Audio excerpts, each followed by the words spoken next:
Hey folks, welcome to another Corax Coffee unboxing video. I'm your host, Pete Steele, and today we are going to be taking a look at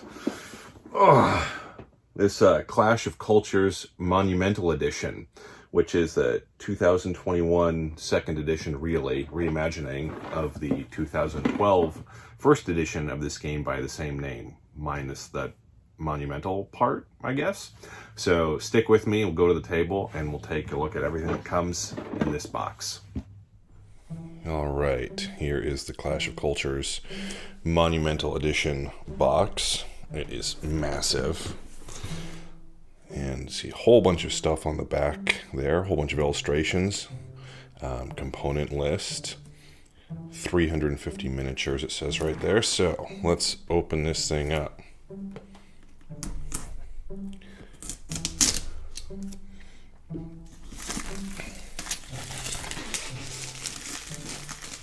I have a feeling it's going to take quite a bit of time to unbox all of the goodies in here. So,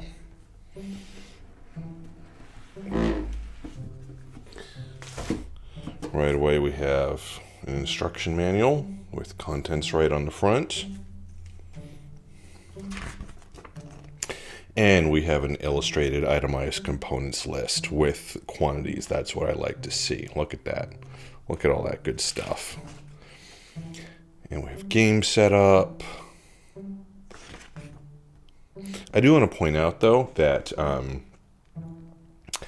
the Monumental Edition of this game comes... So it's everything that was in the original version of the game, plus an expansion that came out for the first edition of Clash of Cultures.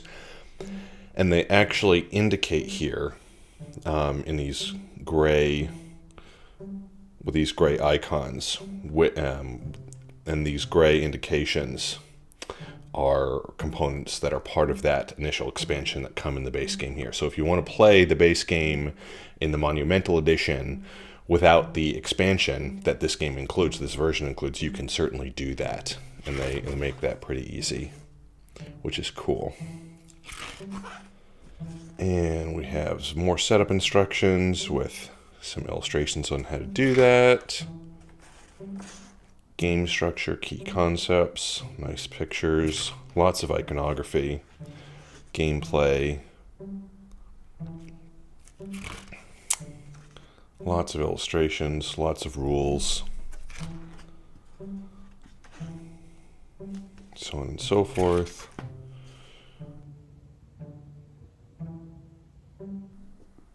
Action, increase happiness. Looks like we have culture and some movement stuff going on. Status phase, whole bunch of stuff about action cards and objective cards. Exploration, with tons of photos about how to move and explore and turn over tiles. Combat. Events. Capturing. Stuff about barbarians, stuff about wonders, nice photos of the wonder pieces, and an appendix, which goes on for a while, civilization advances. So this is a good, and on the back you've got this nice iconography legend. So lots of iconography to learn, and this is a 36 page manual. So this is going to take a while to get through, and I'm sure you're going to have to be referencing it often as you play through your first few games. Not for the faint of heart. This is a complex game. Let's see, where to go from here. So put that aside for a second. So here you have... a player board, and you see all of these different technologies, and these actually punch out here. I won't punch all of them out right now, but they all punch out, and then you'll put cubes in there, I assume, to indicate which technologies you have.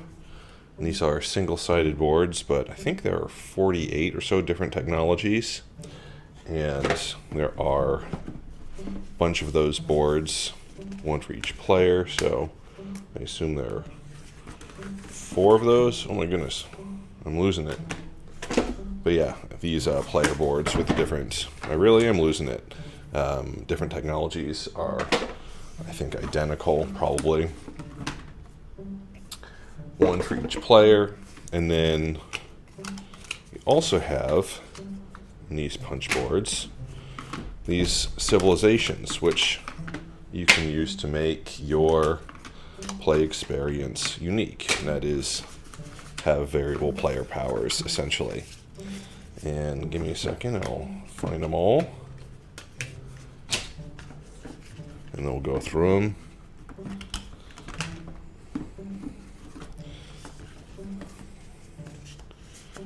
We'll go through some of them now. But you have, the Celts have various abilities of their own. Phoenicia, India.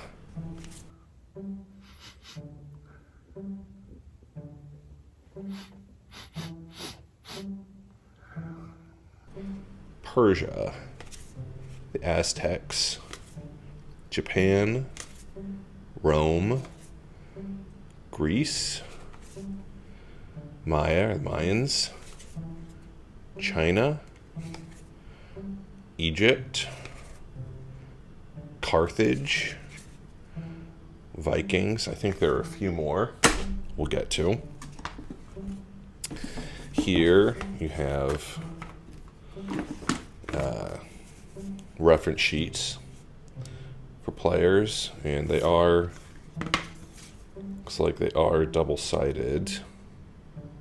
I'm trying to figure out the differences here. Maybe one side is to play, maybe this side is to play with expansion, if you're playing with the expansion, it looks like. Yeah, I'm pretty sure. And this side is if you're playing without the expansion. But if you're playing without the expansion, this one has all the iconography down there as well. And there wasn't enough room for it, looks like, on this side. So, and these are really nice, thick player references. So that's great. And then here you have a bunch of tokens of various types. And they are double-sided, which is very nice, and they punch out quite easily. Don't really need to be cleaned up. Tons more tokens in this sheet. Oh, there is the Babylonians, Babylonia. And more player aids and tokens. Aha, so here, so many punch boards in this game. Here, let's get to these in a second. But, oh, another civilization for variable player powers. We have the Huns, and these are single-sided. But you have the Huns there as well. And here, you have more icons. But here you have a punch board for the round track. So the game, I think, takes place over 6 rounds, and each round, it looks like, has 3 different phases. Or maybe there are 6 phases and 3 rounds per phase. And there is a variable endgame variant track there. It's double-sided. Okay. Tons more icons. It looks like, oh, I think this here is probably to, yeah, that's almost certainly got to be to track which round you are in which phase throughout the game. Quite nice. More stuff to punch out. Here we have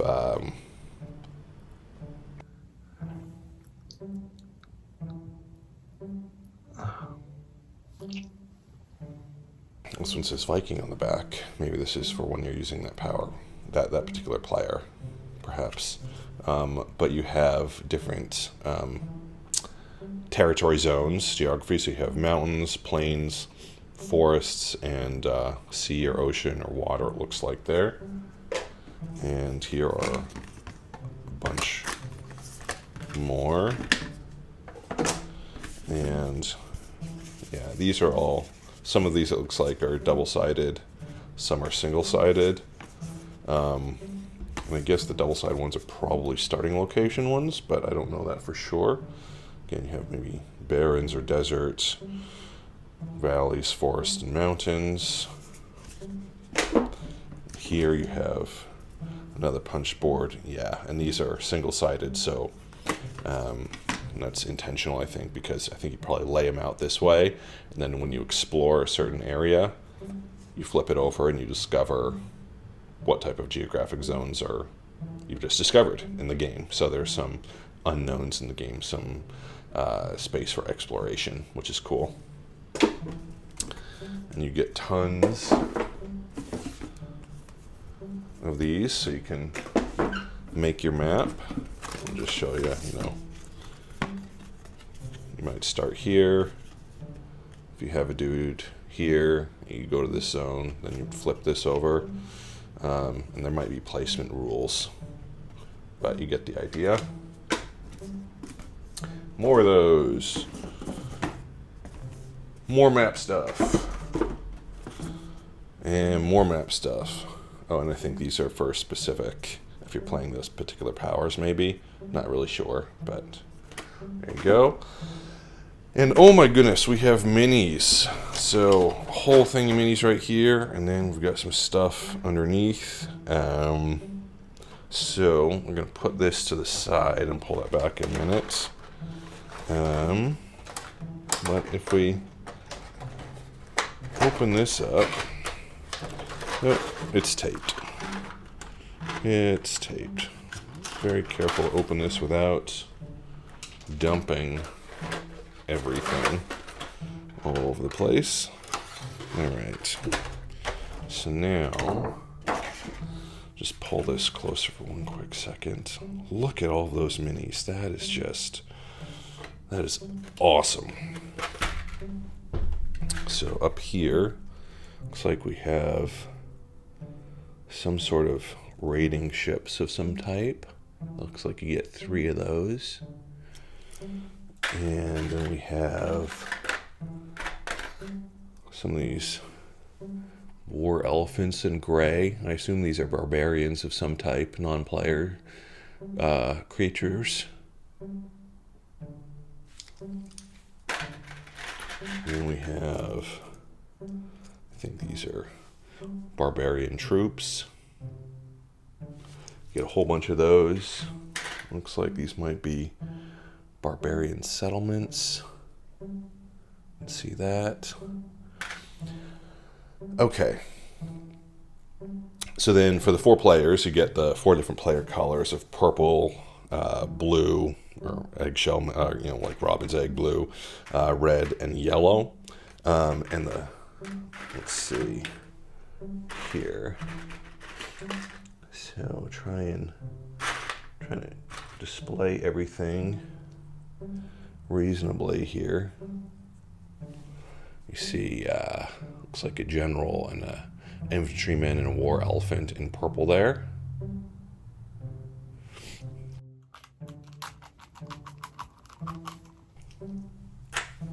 And let's see if we can do a war elephant in each of the 4 colors really quickly.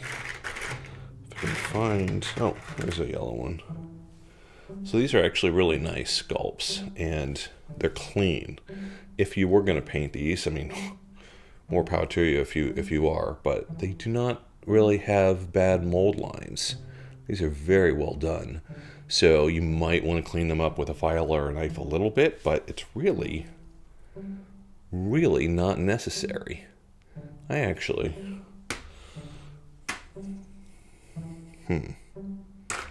Were these printed or molded? I don't see any mold lines on here, so maybe they were printed, which would be impressive. I don't know. Anyway, minimal cleanup, if any, if you're going to paint them. And then we have these city buildings right there. And I don't know that I'm going to be able to show you all of these necessarily. I'm going to have to pull some up. But these are actually really, really nice. And you actually can see that they fit around this centerpiece. I'm going to do it of different colors because you actually can do that in the game. I don't think you can have the same type of unit around there, but you get an idea. You're building different buildings around a city center, and that gives you increased abilities and influence and blah, blah, blah. Very, very nice. So tons of components to explore here. Tons and tons.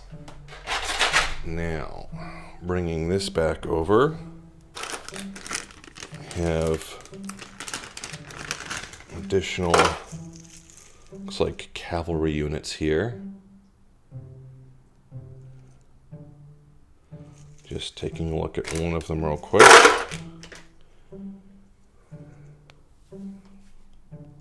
And I think, yeah, they're clearly in different box, different bag, because this part right here is fairly flimsy. Definitely could break if you're not careful, so I would definitely keep those separate from the other pieces. But very, very nice mold, given how many components you get in this game.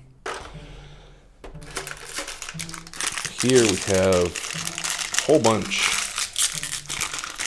of, what look like what are custom 12-sided dice. They have different icons on them for different things, numbers and iconography, meaning different things in the game.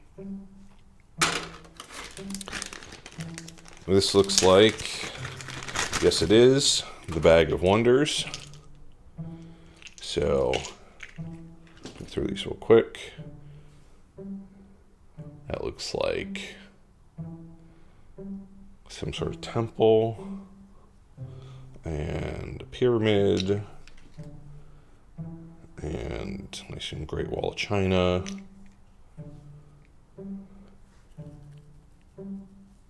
Something else.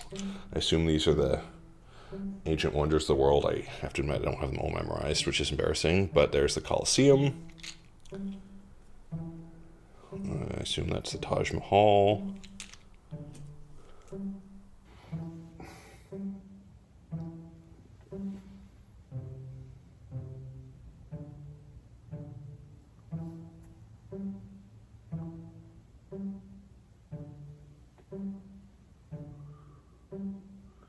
And I assume that's the Lighthouse of Alexandria.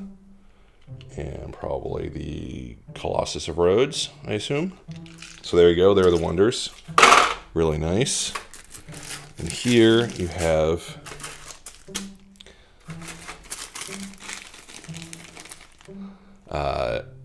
four bags of little plastic cubes. These look like smaller than 0.8 millimeters slightly. Maybe these are 0.6, 0.7. They could be 0.8, but it's hard to tell. And these are for putting into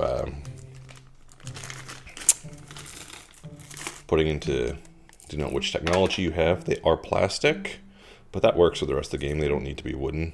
There you go. They're fine. They're nice enough. They work.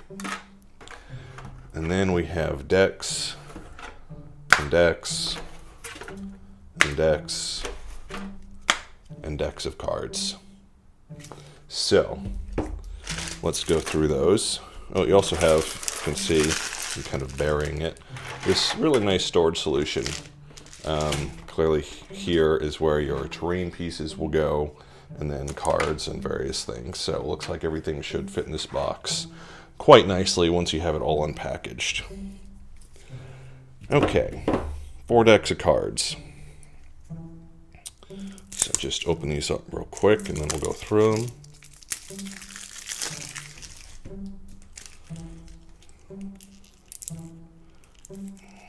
I do love games with decks of cards, typically. And these are looking to be pretty nice cards, and they're certainly standard size. So if you want to sleeve these up, go for it. Whether or not they'll still fit in the box if you sleeve them, that's for you to discover. maybe. Okay.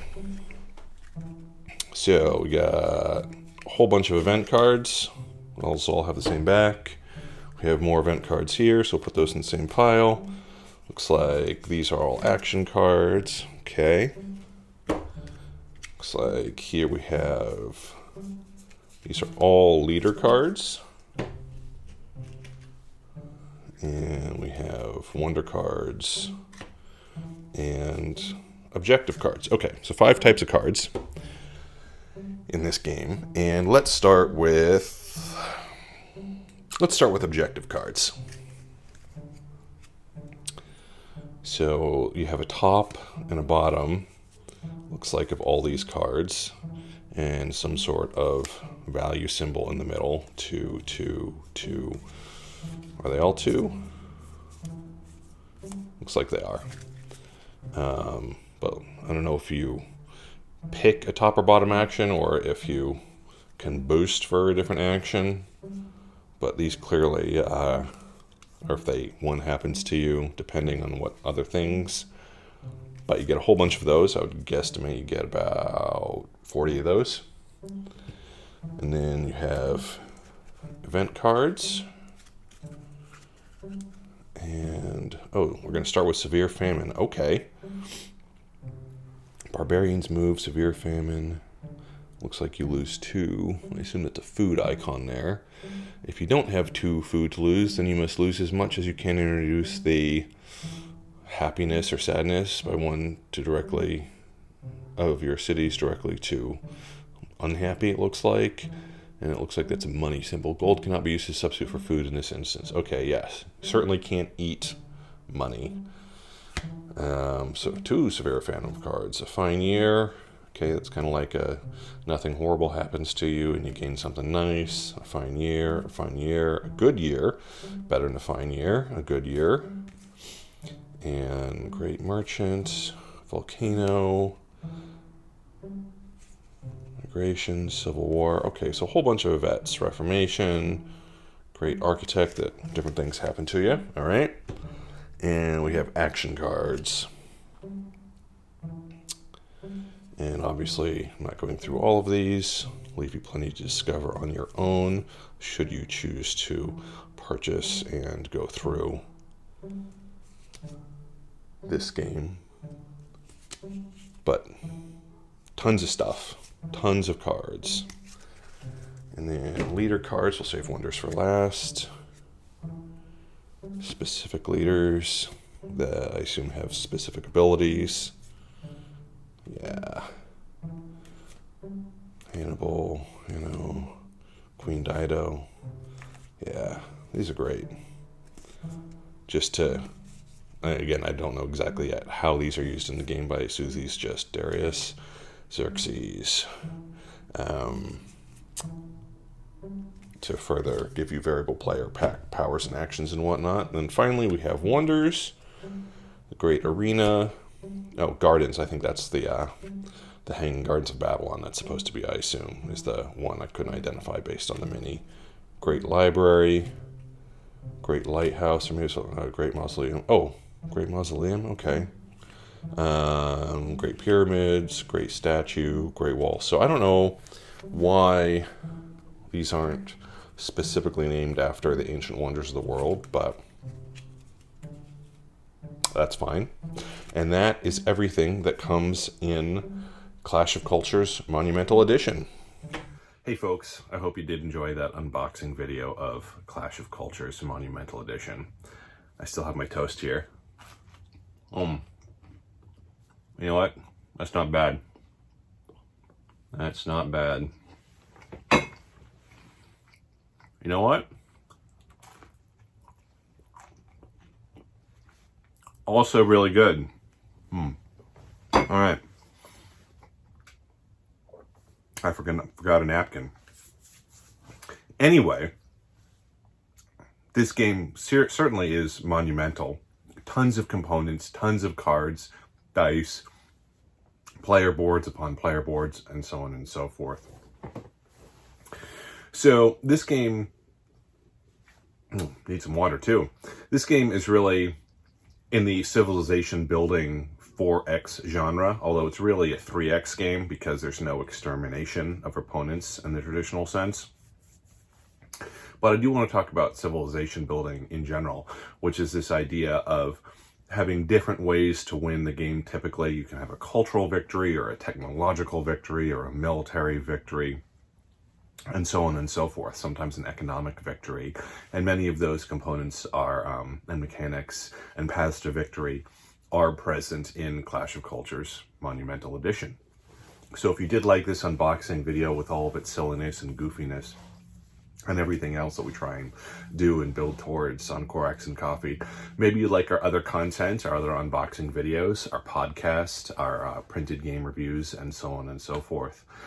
Please do consider liking and subscribing to this video and our channel, and please do consider supporting us on Patreon or our merch store, or both, or just leaving a comment on our website or whatnot, joining our email mailing list, check out our newsletter. Any which way you want to support us is absolutely fantastic. Some ways are financially supportive, other ways are socially supportive, and we welcome each and every one of those ways. We do this because we love to do this, and we do this because we love each and every member of the community that we've met in one way or another. So again, I'm your host, Pete Steele. Until next time, take care, guys.